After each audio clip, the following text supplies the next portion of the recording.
I've never done reenacting myself, and so I've always been interested in hearing people's different reasons for why they feel so drawn to that particular form of, whether you want to call it interpretation, or some people would call it performance, whatever you want to call it. And I've heard different answers. I've heard some people who say, I had an ancestor who fought in the war and I want to understand better the experience that he had, that he went through. So spending, a weekend kind of going off the grid and living as close to soldier life as possible helps me understand better what he went through. That's one explanation. There are other individuals who have a genuine passion for teaching others about the Civil War.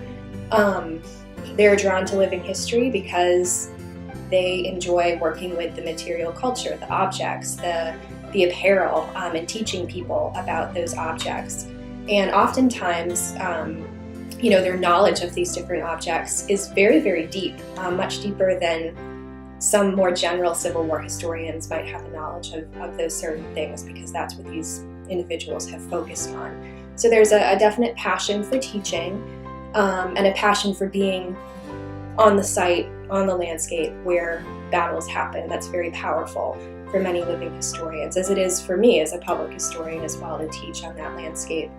I do know that there are at least a handful of people who just enjoy taking on the identity of someone from a different time period, whether it's trying to understand what they went through or just kind of escaping for a weekend, getting away, with the boys, hanging out in the battlefield.